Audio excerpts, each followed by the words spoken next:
let's get right into you. Fuck you, Keemstar. Oh, you died like halfway through that. That's That's pretty good. It shows how little effort I give Keemstar. It's true. That's true. Anyway. Welcome to Dawn of Discussion. Dawn of Discussion.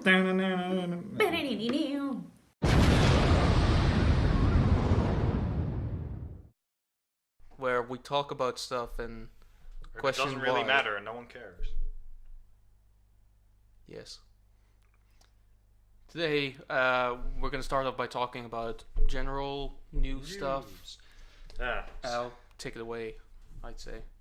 Alright, so there's a trailer recently that dropped for a new Star Wars game called Fallen Order.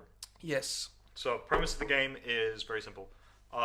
It's if you've seen Star Wars Rebels, the TV show, it's basically just Caleb from that show. Yeah, it's about a young Padawan who was part of the Jedi Order that's now wiped out, and now he's in hiding, and now he stupidly reveals himself, and now the Empire is after him, and they send presumably what is an Inquisitor. Yes, I mean they didn't really show anything. They didn't show much, which to be fair I think is the habit of most video game trailers now these days. But I will say a few things. First and foremost, well done EA. It's actually a single player game, so no multiplayer, which hopefully means no microtransactions, which, let's face it, that probably still work that in somehow. Yeah, well, yeah. I mean, to give EA a little bit credit, their most recent game, which I believe is Apex Legends, does not have any... And it's made by the same people. Respawn. Oh, yeah? Yeah. Oh, that's pretty good. Yeah, so at the moment, let's face it, EA has one reliable studio, and that is Respawn. Mm-hmm. Respawn made Titanfall, they made Apex Legends, now they're making this. And the vibe I got from the game, because there was the wall running part where he was running along the wall, and I was really like, Titanfall. Yeah, and, basically. Just immediately, Titanfall. And I also get a little bit of an Uncharted vibe from it. Which is good. Which is good. Which is very good, yeah. Uncharted's great. So I think Respawn have hopefully hit the nail on the head. Yeah. I kind of do hope that, like, the game will include some RPG elements just to make it stand out a little bit more as well. Yeah. And actually, that the character shown in the trailer as well is just like the character for the trailer, but you can still customize your character to an extent. Because I feel like I'm not sure. I may have misheard it at the time, but I do think that that's what we were told it was going to be at first. When they first announced it? They're producing 2 Star Wars games currently. This was the first one. They said they were going to produce 2 ones, an RPG styled one and a Uncharted styled one. Okay, so I was mistaken linear. Then. So I think this one is meant to be because sorry, a little bit sick still. They stated that this one was going to be a very more straightforward Uncharted style. That there's no open world. It's just a linear story with stages with good character development, and it's just a story being told. Yeah. There was one which they revealed a little bit of stuff for, but not much, and I don't even know if they're still fucking making it at this point. Which was like there was someone who walked out of a cantina on Tatooine. Right. And like you could just see Tatooine and a Star Destroyer flying in the background, and basically that was kind of just the slight reveal, and they said they would do something like that. So it was meant to be an open world Star Wars game based on Tatooine. Right. To do with the Empire, the smugglers, bounty hunters, all that sort of stuff. Yep. Which is cool, and I'm not sure if there's going to be any customization in that one, but yeah. Okay. Well, I guess we'll just have to see. But either way, I mean, I'm excited for both. Yeah. Obviously, Jedi Fallen Order a little bit more because we actually have seen something. But yeah, that's good. More news. Oh yeah, did we ever talk about Disney Plus at all? No, that was announced quite recently as well. So basically, Disney Plus, a new platform, is supposed to compete with Netflix, but purely Disney stuff, right? And so when it was announced that all of the Marvel stuff, except for the specifically Netflix Marvel stuff, will be taken away from Netflix completely and be put on Disney Plus instead. And this will, as far as I'm aware, because of the Fox inclusion, I suppose, the acquisition, it will include all of the X-Men films and Yeah. and Fantastic Four films as well, I guess. Now, one of the sad things that I need to point out is not all of the Disney original like classic films will come on there. Instead, they will do remakes mostly. So they will specifically reboot some films to be on their platform, either as films or reboots or series. Yeah, I don't like this idea any more than you do. Because here's the thing with the DC streaming service, there's putting the new stuff on there, but all the old stuff is pretty much there as well, Yeah. including some comics. Yeah. This is just remaking Now a look, bunch of as stuff. bad as DC I need to look is this up for to be not being absolutely sure, available in but- another fucking country besides one, at least they've got the content correct. Yeah, the thing is, I read this somewhere, but the thing is, the main thing that you look forward to on Disney Plus anyway is the new stuff, Yeah. because that's the only thing that really matters. Like The Mandalorian, which I don't know if you've seen this, but there was like this.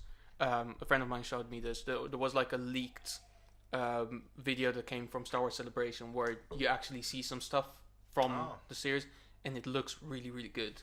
It looks classic, and well, there's an image here. You know? I've seen images of the Mandalorian. Yeah, he looks fucking cool. Like the I'm glad Disney's gonna do more stuff with Mandalorians because it never really felt like much was done with them anyway before Disney as well. Yep. Because let's be honest, except for the Star Wars Old Republic games, and even then, the Mandalorians got very little focus because it's almost always about the Sith and the Jedi. Yeah. It wasn't until like the Clone Wars and Star Wars Rebels did stuff about the Mandalorians really start showing up, in my opinion.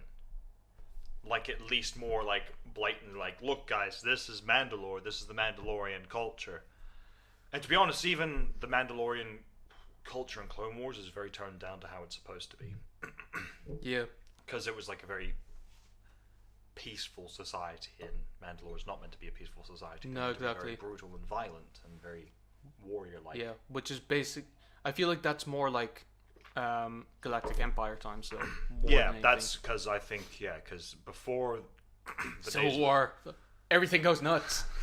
So, I think the way the timeline with the Mandalorians work is before the days of the Jedi Order and the Republic, before the Dark Times.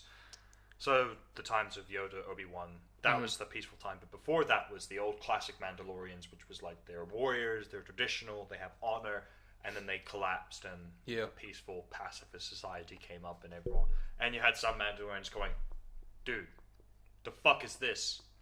We were once the greatest warrior race in the entire galaxy, now we're hippies. And then after Duchess Satine died in Clone Wars and the old Mandalorian tradition. Hostile takeover. Yeah, they like basically hostile takeover, Yeah. and Mandalore went, look, we need to return to form. And then the Empire came in,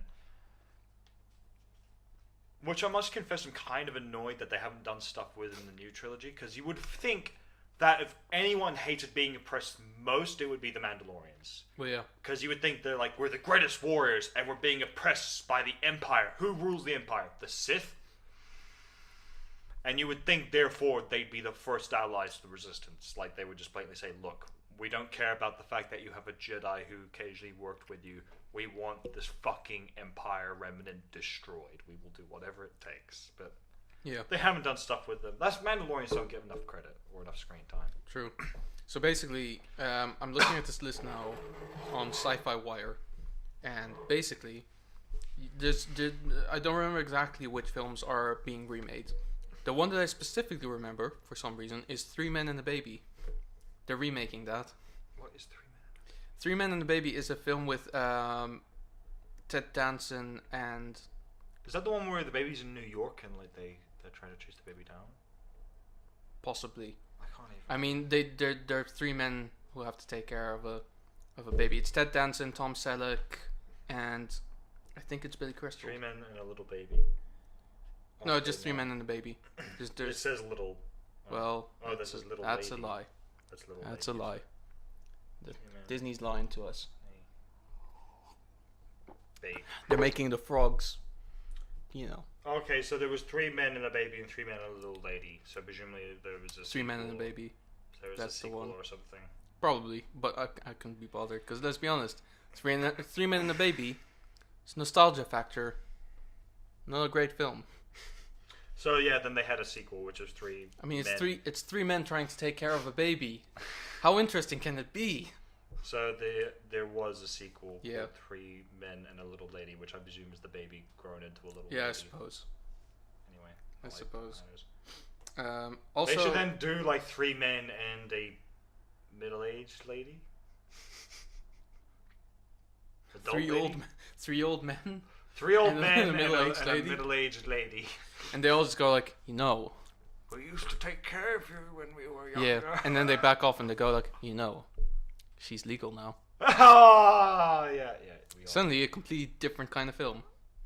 and then the like really crappy music, so it's like bow chicka bow wow chicka bow as they enter the room again, and everyone's just going, "What the fuck is this?" Yeah, because to be fair, when you look at these men, I mean, they're old, but they're not broken down or anything. They're still out and about doing And things. even then, it probably wouldn't, because like the little lady was in 1990, so it wouldn't be 3. It'd be 3 elderly men yeah, but like and when an adult lady. like when you look at Tom Selleck and Ted Danson, for instance, now they're not looking bad or no, anything. of course not. So They're dealing well with the their actual age title of the film considerably. would be 3 elderly men and a lady, because she would be an adult now. Because 1990 she looked like she was going to be like 8, and then 2019 she'd probably be in her 30s.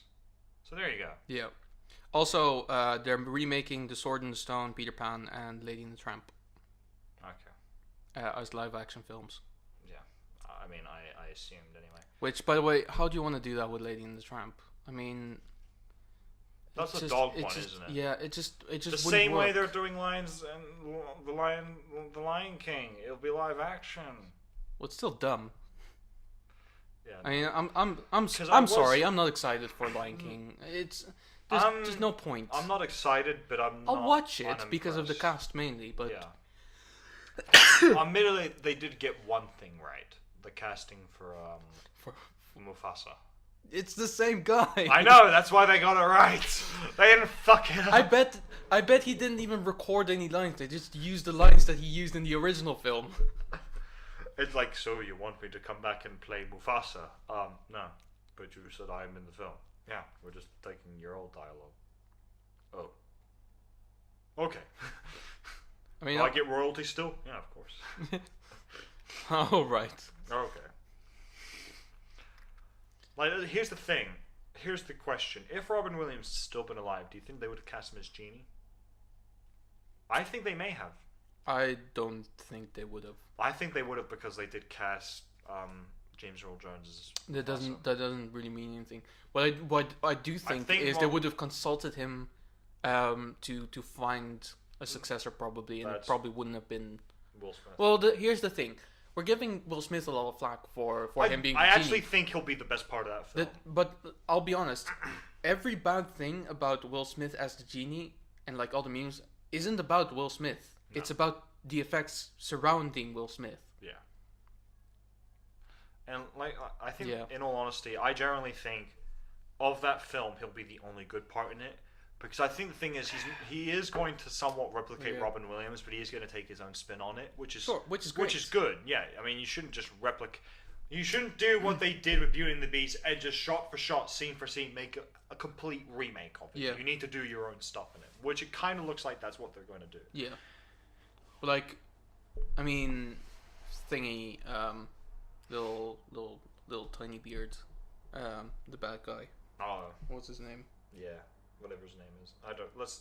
He's not gonna be the best one anyway because he doesn't fucking look Evil. he doesn't look anything like what he's supposed to look. No. Like he has a full beard and like they could have just called him Ben Kingsley. He would have like he was in Prince of Persia. Yeah. Would have worked just fine. It Or would have Prince been- of Persia. Yeah. Yes, but yeah. also The Great Dictator. Yeah. Or just The Dictator. Sorry, just The Dictator. There's a difference. One is a Charlie Chaplin film. The other one is really not. So. Because he was dead. So yeah. But yeah, I suppose most of the originals are going to be there, but like Because here's the thing. I remember seeing like a list of someone saying live action Disney animated films, live animated Disney films that are classics being remade into live action. Yeah. The Lion King, Beauty and the Beast, all these, and then they said the ones that they shouldn't do, which are all the ones that they're doing, and the ones they should do, which is like Treasure Planet.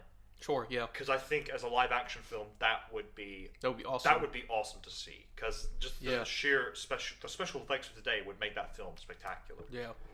And you could do a lot more with it.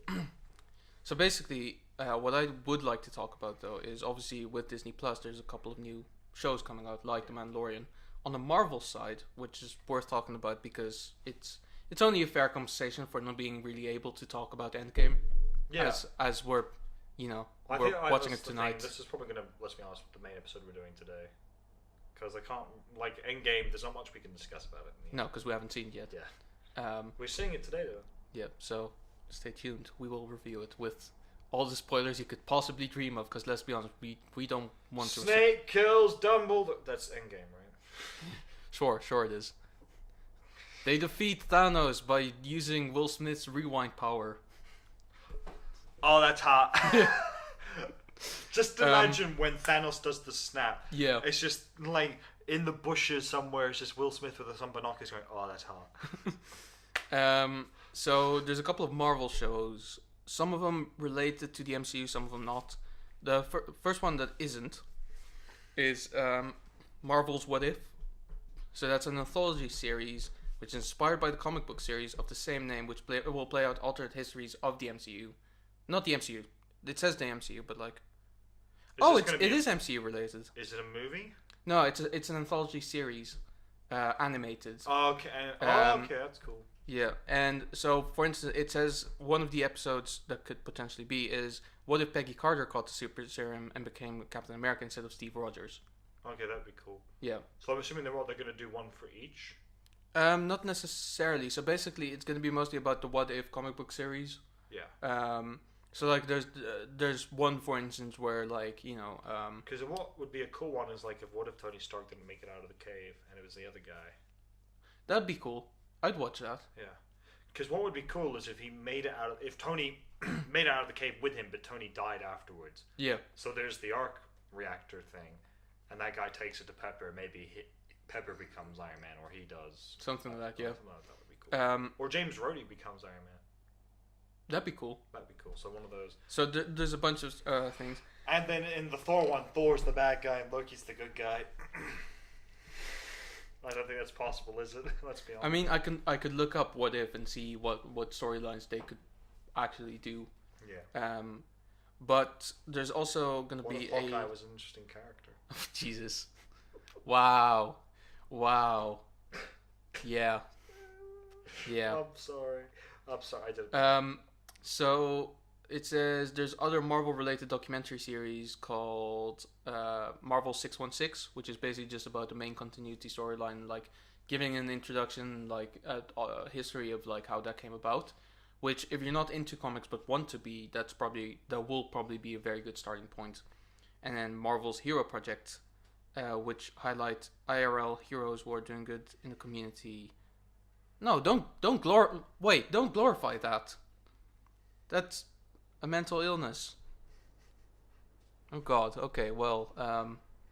Actually, this idea is giving me an idea for an actual series we could do, a What If series, like, but to do with like a lot That'd of be movies. Cool. So like the first one we could do is like DC universe, cinematic universe, like What Ifs. I'd like to do that. Yeah. We could do our own animated What If thing. Yeah. If we could animate. But now, the actual MCU live-action series, that's what I want to talk about. So, as you know, there's going to be a Loki prequel series. Oh, God. Which Loki is prequel. Pointless. I don't know. Because... Is Tom Hiddleston Loki in it? Yeah. Okay. I mean, it's pointless, but... TV or film? No, it's a Disney Plus series. So these are all series. It's not films. Okay. It's all series. Okay, I was just making. There's another one called Falcon and the Winter Soldier, which I am actually interested about because they do have great chemistry. They do have great chemistry. Could you move your seat forward, please? You know what I would love as well is the Falcon and the Winter Soldier, which sounds like a really bad Disney romantic film, by the way. Falcon and the Winter Soldier, coming soon. Yeah. With you. Once upon a time, there was a Falcon. Once upon a time.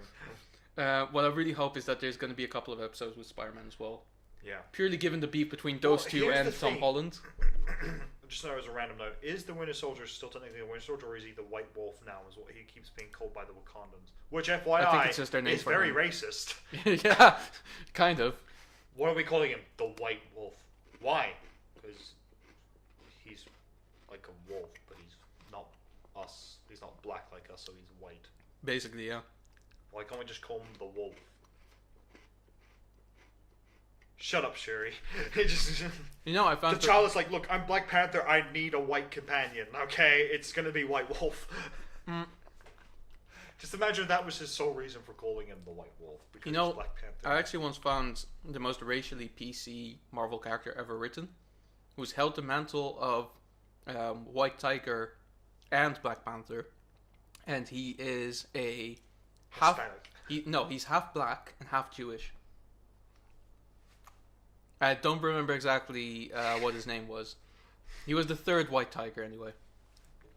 Okay. And I think he was a cop as well. Okay. That's the creativity of Marvel. So another series that you probably have heard is Hawkeye. No. So that's probably going to be about like his whereabouts during Infinity War. Where it's like, Yeah. Or stuff. Like before Infinity. I assume it's just going to be like an ensemble of things from him. Oh, so one thing I'll be interested to see when they eventually do it with Marvel's Agents of S.H.I.E.L.D. is when they do Thanos' snap. Yeah. Because they haven't done that yet, and I think it'll be interesting. What it does say as well that the show is probably going to be about him like training his successor. Okay. Cool. Which is a pure.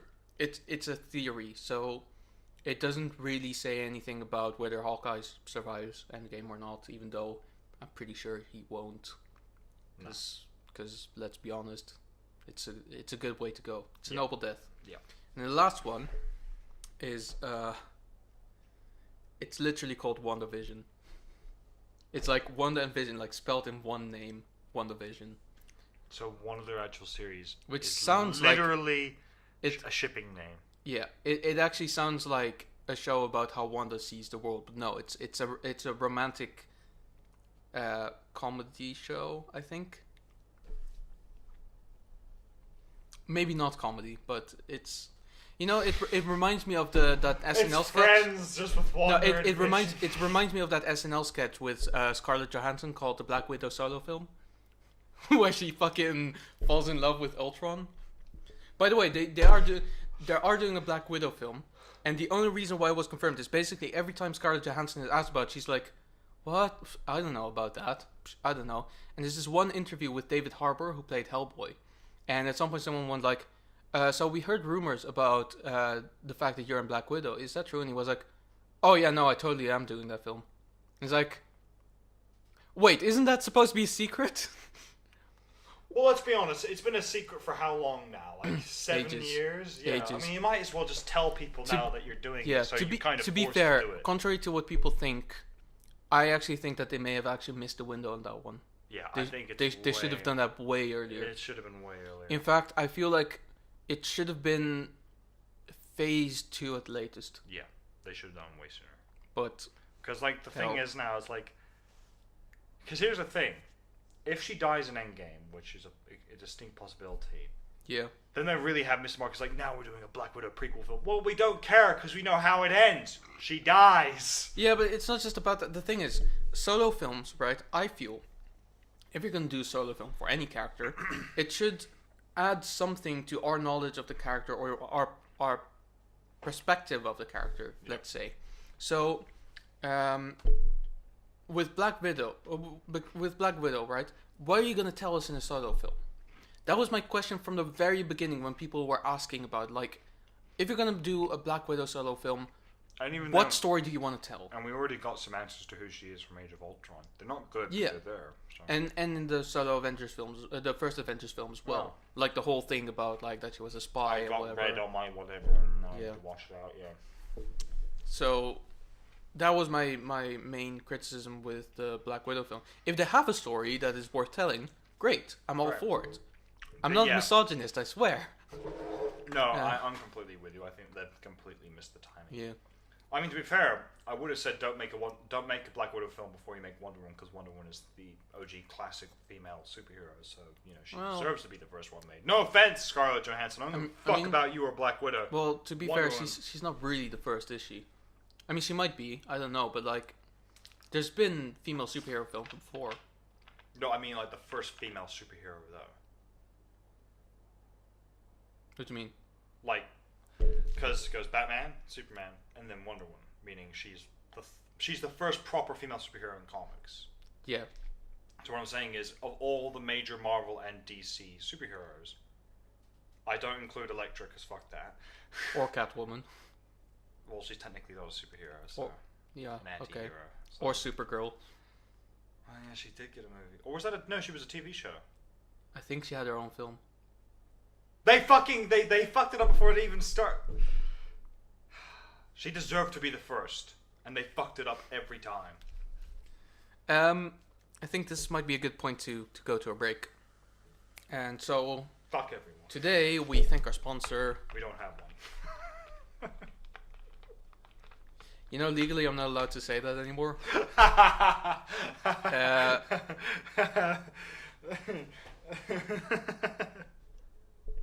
That's just how.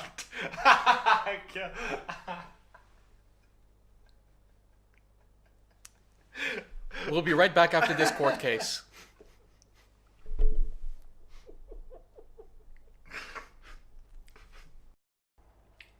Our Avengers and Endgame. Yeah, shall we do this as part of this episode still? Yeah, I think so. Cool. Might as well. I mean, there's not much news-wise to discuss at the moment. Pennyworth. Hmm? Pennyworth. This the solo series for Alfred. Alright, yeah, we'll do that first. Cool. And then we'll do Endgame. I thought you meant like Pennywise from No. It. I was like, what? I mean, there is an It sequel coming. yeah, which I'm excited for. But today. We're back, and there's a couple of more things that we want to talk about before the main show. So basically, there's a couple of things happening in the DC TV show area. Thank you very much. First of all, as you know, I mean, I don't really watch Gotham, but last season is out now, I think. Yeah, I think It so. started now, and they actually included the Joker, which is interesting because it apparently is a completely different character than the character that they set up to be the Joker. Yeah. Don't know how I feel about that. I think Gotham has felt very directionless for a very long time. Like they started it and they had no idea how they wanted to finish it. That's how it felt. Yeah. Because like To be fair, it seems like the kind of show that would do exactly just that. yeah, because I think the thing is they had a good premise to start the show and it just be from James Gordon's Yeah. point of view. And what they should have done is had it be like James Gordon for like the first 5 years, like just Pretty do much. 5 seasons of him on his own, and then the final season is where the murder of Bruce Wayne's parents happen. Yeah. So Bruce Wayne's parents can actually be involved, and we could actually get to know them because we never really got to know them. No, except for exactly. Flashpoint. So that's what they should have done because then they could play a role. They There's could help actually a show investigate. that kind of ties into that request, but I'll bring it up later. Yeah. And also, I think Batman is going to be in the last season as well, isn't he, for Gotham? Which, speaking of shows that will include Batman now, Batman will actually have a speaking role in Titans season 2.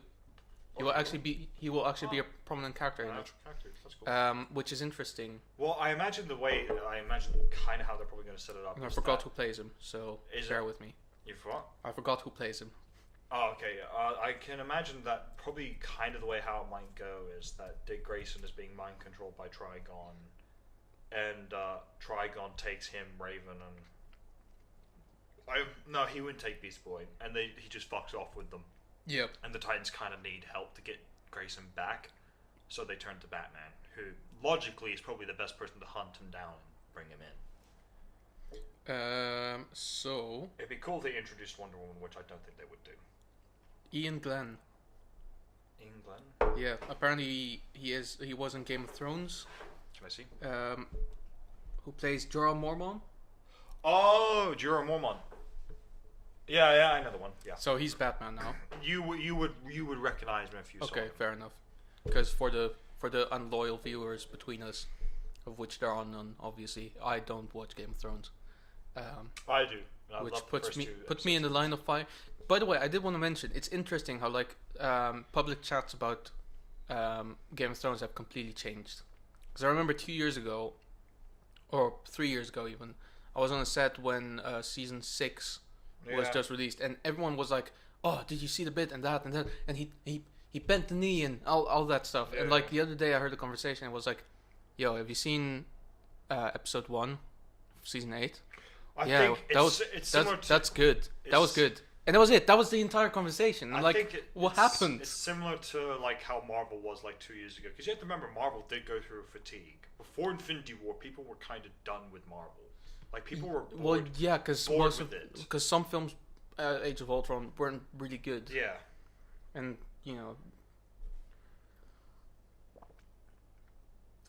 I see that. I do see. I do recognize him. But I see that. I think he could be a Batman. He was in Kingdom of Heaven. He was in the Resident Evil films as one of the bad guys at some point. Sure. He was in Tomb Raider as the villain in the first Tomb Raider film. He was in Kick-Ass 2, apparently. Sure. And he's been in a few other films. Okay. So yeah, he's a prominent actor. He's probably best known for Game of Thrones. Yeah. And now, so that's happening. Also, have they confirmed any new Titans? Not sure. I think at this point, how I imagine. Yes, Superboy. That's right. They did a post. Yeah, Joshua Orpin, whatever he did. Whatever he is. Because I think at this point we can kind of assume the Titans roster now is probably going to be Nightwing, because I assume this season is going to be Nightwing. Raven, Beast Boy, Donna Troy, Hawk and Dove, Superboy. That's 7, isn't it? Yeah. 7's a good number. They'll probably keep it at 7 for a while. I'd imagine. Yeah. To be fair, that's a very decent number considering active Justice League. That's how the Justice League usually is structured. Yeah. 7 members, with one at the head. And so yeah, there's Joshua Orpin as Superboy and Essay Morales as Deathstroke. Okay. Which, They should have put Joe Manganiello, because I don't think he's going to be Deathstroke anymore. No. Just to be honest, I don't think it's happening now. But to be fair, I don't think it's completely unimaginable that they would introduce Terra at some point as well. Oh yeah, actually that's true. I imagine the second season is going to be wrapping up Trigon, and in the third season they might introduce Terra. So that's Titans. Yeah. Then there is another show on the DC the DC platform called Pennyworth. Alfred Pennyworth. He got his own show. It started out as a joke in the Teen Titans Go film, and then it happened. That's where we are right now. So basically, the show is going to be about his younger years when he still lived in England and stuff. And apparently, Thomas Wayne and Martha Wayne are going to be part of it as well. Well, they're going to have to be, because yeah. Just end up working for them. Like, it's such a. I would like it if it was kind of a war film as well. Yeah. Where he's like fighting in the Vietnam War or something, and like you follow him as a soldier and like the Falklands conflict or Afghanistan. Those are the only 2 conflicts he would probably be involved in as an English soldier. True, except for the fact that we don't know how long he's actually been in the U.S. True. So it could be anything really. Would he be allowed to serve in the U.S. Army? Yeah, of course. I don't see why not. Oh no. A volunteer is a volunteer. Yeah, that's true. I guess. Are you willing to die for your country? I'm not from this country. Are you willing to die for this country? And then immediately, are you just no breaks? Are you willing to die for this country? Sure. Great, son. Here, put this on. Do I get to wear my flag? No, you still have to wear ours. So yeah, that's a thing. So that's pretty much it for the. I've got to be honest. I just do not support that show in any way. I don't see a reason for it. Well, there is no reason for it. Because, like, this is the thing. I'm usually, and even then, I don't see how it can make money. Because as cool as Alfred is, he's a great supporting character. That is it. He's not a great. You don't see Alfred as a lead. Nope. And I've got to be honest. I'm usually the first one to defend the idea of most shows. Like I defended, what they were doing with Titans slightly, thinking, okay, maybe it won't be complete shit. And then I defended this, and then I defended that. This one, I just can't see a way of.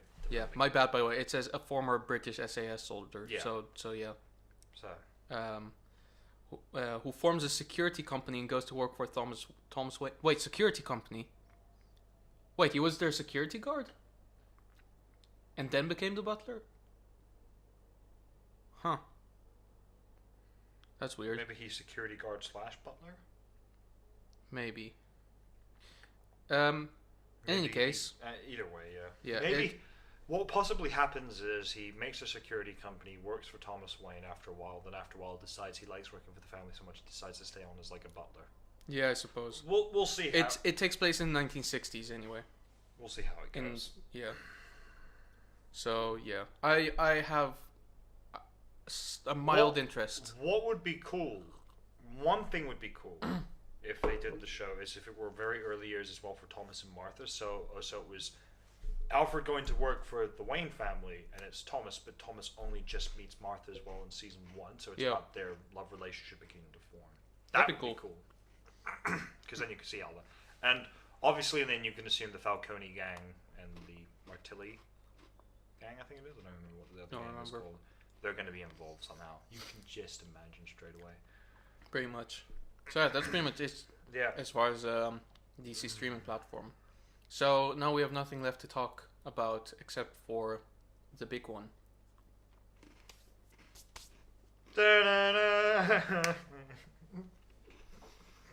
So welcome to Avengers Endgame. I really hope that's in the film. Just randomly now. To the Endgame.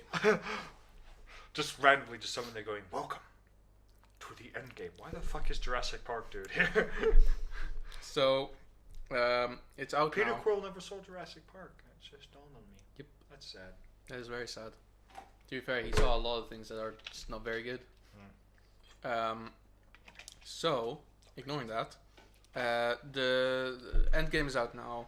It's out since 2 days now. We're seeing it tonight. We're seeing it tonight. Also, the internet is littered with spoilers already. Yeah, I've done my best to avoid everything. I tried, but I almost didn't manage. The only reason why I did manage is when I did see spoilers, I trained my brain somehow to just go like, if it's written somewhere, I just pretend that the article is like a fan-written article, and my brain registers it as, okay, so what this says is a fan theory. And the directors have said that fan theories are all wrong, so I just kind of categorize it with the incorrect fan theories and don't think about them anymore.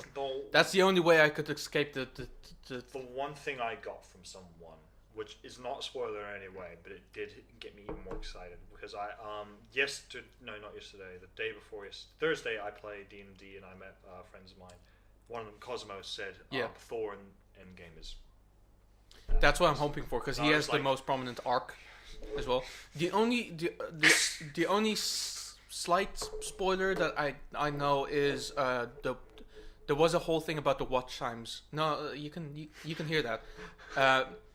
Something about the watch times because there was this article that you know how people love to find things that they can rant about, and there was this one article from the Daily Mail where they were like, "Oh, this film sucks because the male characters get way more screen time than the female."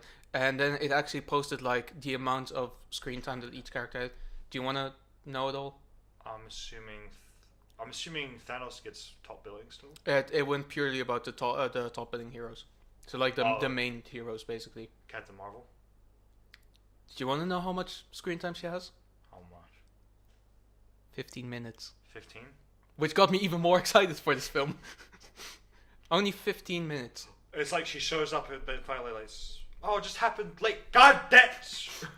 Everyone's like, yeah.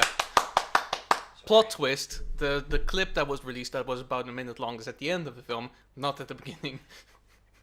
But yeah, it showed that there were only 2 characters that had more than an hour screen time in total, and those were. I'm assuming Cap and Iron Man are up there. Yes. Yeah. That's them. I assume it's going to be them because let's be honest, the way the trailers were really pushing it is. But it's their story as well because it is. It's because Captain America was the first Avenger and Iron Man was the one that started it all. Yeah. So it shouldn't have been any different. Especially because I know Thor as well and he's great and I love him and he has the most interesting development. Yeah. But it's not his film. It's not his story. Yeah, I agree. His story was Ragnarok, which. Did everything for him. Right? Yeah, but even Infinity War, like there's still a scene that brings me to nowadays a single tear, but the first time I saw it, a couple of tears is when he has that heart-to-heart conversation with Rocket. on the little pod before they get Stormbreaker, that really got me, because that was like, he's a macho man who's been around for 1,500 years, and he's built up all this power, and inside all he feels is just everything's destroyed. Yeah. Everything's bad now. Yeah. And it just got me, because that's the most human he's ever been, probably. Yeah. That's why I'm also excited for Endgame, is because those directors are just so good at deconstructing everything to the point where you're like... And even then in the trailers, you could see it haunt him. Like, yeah, you exactly. Can see he's not the same guy now. Like, he is properly pissed with himself. He's had the worst day in Infinity War. Infinity War takes place over, like, the span of a day as well. That was the worst day in his life. Yeah. And even then, it's like, guys, it's not the worst day. It's like the worst week, month he's had. Because, like, what's the time difference between this and Ragnarok? I'm assuming it's not that great of a time difference. Because they're still on board the ships. There's no time trip. Because, the... That's right, the after credit scene. Yeah. Yeah. So... He's had, like, the worst week of his life. Like, pretty much, like, the worst 3-4 days of his life. He just gets there and goes... It gets gradually worse. Every time he's like, well, surely it can't get worse from this point. It can't get worse from here. Brother.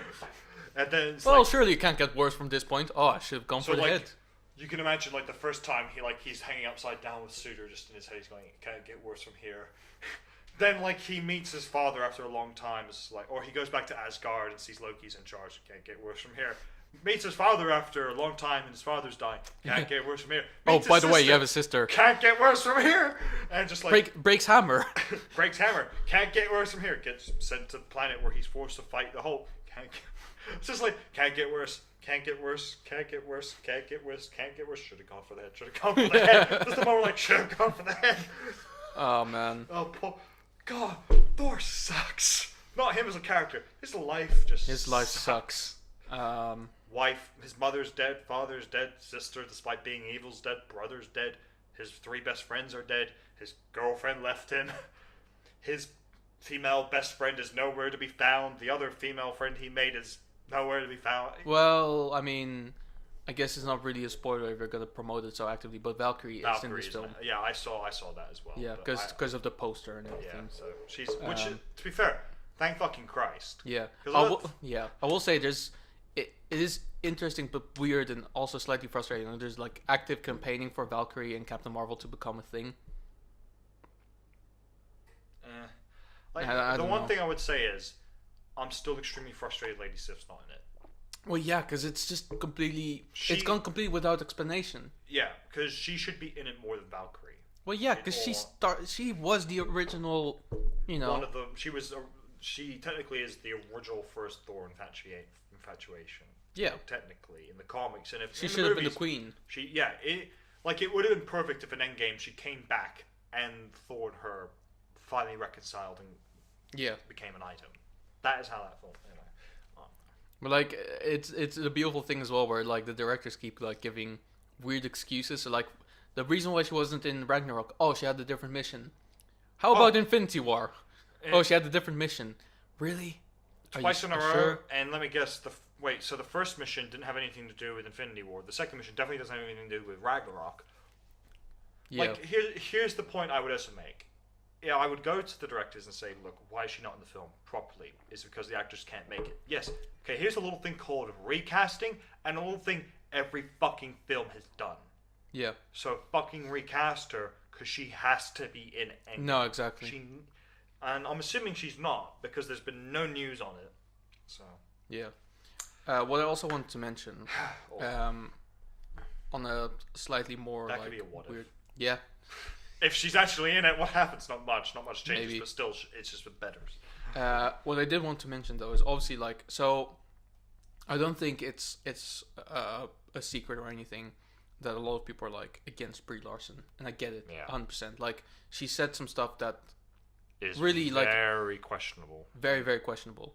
But the last couple of days, like when I go onto YouTube, I see these videos that honestly kind of frustrate me, right? So basically the idea is, you know how like when you don't like something, and that person does, if you don't like someone and that person does anything, doesn't matter if it's something nice, doesn't matter if it's something bad, you just hate them more. Yeah. And you start to look for, and so there's this one particular interview where she's sitting next to Don Cheadle and Chris Hemsworth, Yeah. and they have a kind of like a couple of things, and people are constantly going like, well, this interview proves that the cast doesn't like her, and when I look at it, I just go, no, it really doesn't. No. Because it reminds me of the whole like thing between Anthony Mackie and Tom Holland. That was a fake beef. Yeah. It's obviously a joke. This as well, where like Don Cheadle is like being very against Brie Larson, is obviously a joke. Yeah. Like you can tell when he's acting, where he goes, "Don't stop touching me. I told you I don't like touching." That's a joke. Yeah, guys. I don't know how obvious it has to be. Yeah, I think that's the thing. Once again, it's that proof that fanboys are awful. They're like, fans are good for a franchise, but fangirls are bad for a franchise. Mm. And it's weird when you finally go from just being a fan to a fanboy or fangirl, and that weird distinction, because you technically Fine line. It's a fine line, but you do become an extremist when you become the fanboy. Exactly. Fangirl. That's the word for it now these days. And like the things as well, like where I will say the bit where like she's talking about how she did her own stunts, which by the way isn't true. No. But like where Chris Hemsworth just don't even fucking do their own stunts, and they're well, no, that's the thing. In that same interview, Chris Hemsworth says, "I do some of my own stunts, just not the very like death-defying ones, because they don't really want to die." Yeah. And I don't think the studio would really let them either way. No, not particularly. Yeah. So, but like at some point he jokes like, "Oh, Tom Cruise over here," and she goes, "I'll be the very first me, thank you very much." You know, it's a fun meme, but like, you know, there's you can't say that that's like them hating each other. I feel like that's not. It's just you don't like her. She makes a joke. You don't like the joke because she made it. That's all it is. Yeah, that's it. And I think the thing is, yeah, that is. Yeah. What it is. Mm. And even then, you also got to point out now these days is like she definitely, you know, doesn't do all her own stunts, because Tom Cruise doesn't even do them anymore, because Tom Cruise has been told by the studios after breaking his foot, stop doing your own stunts, damn it! Yeah. You cost millions of dollars. We can't afford to exactly pause shooting. And also, what I saw as well is like, with that, people started trashing her film, Unicorn Store. I actually, because of it, I ended up watching it. Mm-hmm. It's not even that long as well. It's like an hour and a half or so. Okay. Just under, I think. And not bad. It's not that bad. No, it's not great by any means. But it's the thing is, the main thing that I keep in mind throughout the whole thing is it is the first film that she directed. Okay. Yeah. So that considered, it's not that bad of a film. There's bits where the film completely loses me, and I'm like, well, this is dumb. And then films where it grabs me back. Yeah. And it's kind of unevenly divided. So like, I feel like I'm slightly lost more often than I'm back. But altogether, it's not a bad film. Yeah. The message is questionable, but it's not that bad of a film. And especially as a filmmaker, it's weirdly relatable. A filmmaker who recently discovered that his sense of humor hasn't changed in like 10 years. At all. God damn it, Earl. I'm not sorry. But you know, that like, that's the thing. If you dislike Brie Larson, then literally anything she's gonna do or say is gonna make you hate her. But I feel like there's no need to just go like, oh, I will say, she just did this. Let's talk about it for 20 minutes. I find her irritating at times, but yes. The thing that most bothers me about her is the fact that she's so uncharismatic. No, I agree. She is so dull as a person. And she is. Yeah. But that's the thing, because what I do like about the fact is basically So basically, when she talks about privilege, right? Yeah. I don't think she understands how privileged she is purely from the fact that she's never had to live anywhere other than sunny California. Yeah. And I understand that her parents were quite rich and quite well, and like kept her. Yeah. You know, they kept her quite spoiled as far as I'm aware. Yeah. And I'm saying this without knowing her, so I'm probably wrong about this, but she seems like the kind of person who never really had any heavy hardships in her life. Yeah. Which, that's to be fair, I think, pure assumption. That's I'm probably assumption. wrong. Also, because I think the thing is, it's similar, because like, I won't say I've gone through hardships. I've gone through difficult times, but I've never been through hardships. I've had an extremely privileged life, and I recognize that. But I think that's the main difference between like when women tell white men to recognize their privilege. Most white men do. Yeah. It's just what really frustrates us about you is a lot of you don't, because you think we're overly privileged and that you guys are still underprivileged. You're not. I'd even go as far as to say I have known hardships and I still think I'm privileged. Yeah. Because honestly, all things considered, I am. Yeah. Very much so. Anyone who has parents who make enough money to not only sustain the family but get a couple of luxuries with that is privileged by default. Absolutely. That's something that a lot of people. But with her as well, it's like what I loved as well. The thing that she said about when she was asked about Captain Marvel, breaking $1 billion, and she then started talking about like normalizing it, which I agree with, and then said, I'm great because I did it, and I'm like, wait, no, what you're doing right now is the opposite of normalizing it. You should the way I look at it, right? The way I look at feminism even as well is I feel like the ideals of feminism should be normalized in the sense that we do nothing to perpetuate anything against women. We don't do anything to celebrate women in general. Yeah. We just take it for what it is, and if someone does something amazing, it's not because they're a man or a woman or white or black or whatever. It's because that person has done an exceptional job. Yeah, exactly. They're extraordinary, and it's their own merit. Yeah, exactly. It's that person's merit, not the gender's merit. Exactly. Yeah. And I feel like especially these films need to regard it as such.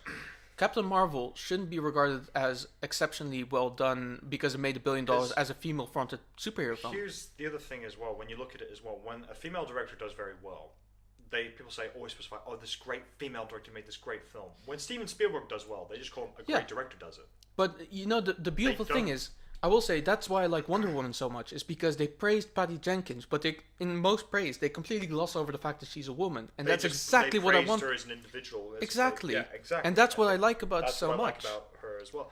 And I was about to say as well, that when you look at, let's say, once again, going on about why I think just Brie Larson's so dull and uninteresting, is you compare her to a lot of her castmates, particularly her female castmates. Elizabeth Olsen, she's fun, she's charming. Exactly. Scarlett Johansson's fun and charming. And you look at other people, and they all have these things as well. Scarlett Johansson's fun and charming, and she knows how to creatively poke fun at people. Exactly. Elizabeth Olsen does as well. And then you look at someone like Gal Gadot, she's fun and charming, and she's very sweet. She's adorable. No, exactly. And you have all the women have like these particular things. They're either fun, charming, sweet, adorable, or these things. She's just very flaccid. Then there's also Letitia Wright, who played Shuri, who is also very humble. Sometimes to a slightly frustrating point, because at some point I just go like, no, you did a good job. It's fine. You can embrace that. You can admit you've done a good job. I mean, I agree with the fact that you can credit God to a lot of things, but not everything. Come on. Because God only helps them who help themselves. Yeah, exactly. So you got to take some credit. Yeah. But she is humble, and I really appreciate that, especially in the current Hollywood culture. Yeah, exactly. So it's not impossible, it's not unthinkable, but I do feel like these are people who went through a couple of things. I think the thing is as well, when you look at all the Avengers cast and a lot of other casts, they're all very humble, because the usual first thing they'll do is they'll praise the crew and the other cast members. Yeah.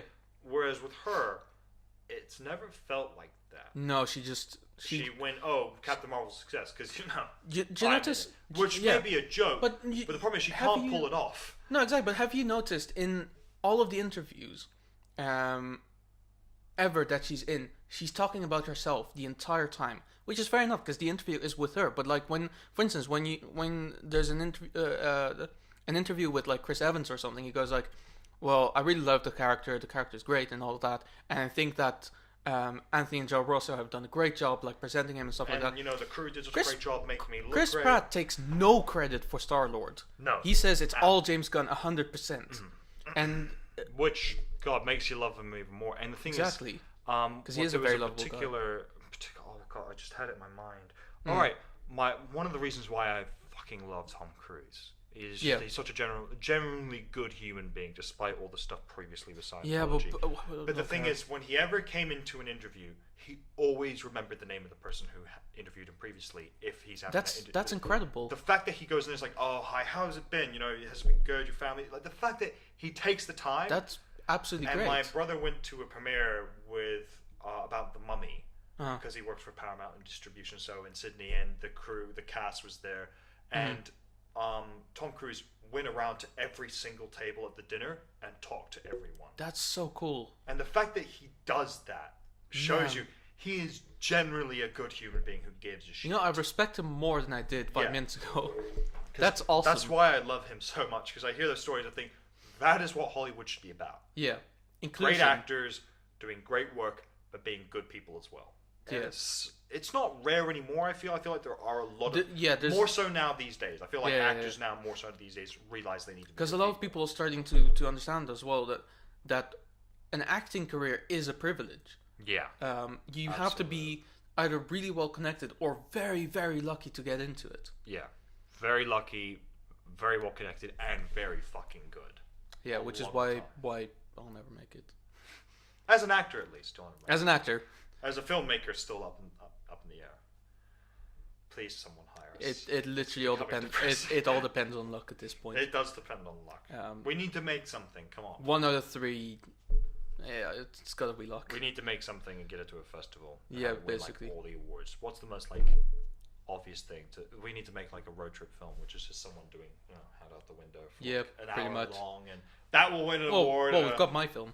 Yeah, there we go. We'll have 100 scenes of those, and that will win 30 awards, and we'll get to make something. Pretty much. And then we'll win a BAFTA. Sure, hope so. But I'm guessing, by the way, that camera stopped recording, so I'm going to turn to this camera. Yeah. Okay. That's all the time we have for today. So thank you very much for watching. And if you liked this podcast, we never actually say this, weird enough. But if you like this podcast, you can subscribe, and then next week. Maybe that's what we're doing wrong. Maybe. No, it's probably because we never assumed that people actually watch up until this point. Yeah. So we should start with that. We should start with telling people to subscribe to us. Yeah. That's good. That's going to be standard practice from now on. Unfortunately. So if you like to like and subscribe. Yeah. Like or subscribe if you can't do both. Yeah. Preferably subscribe over like, we can get the likes later. To be fair, if you do subscribe, you get the video next week rather than having to go through Facebook or whatever. So it's just easier. And yeah, that's about it. Get the fuck out of here.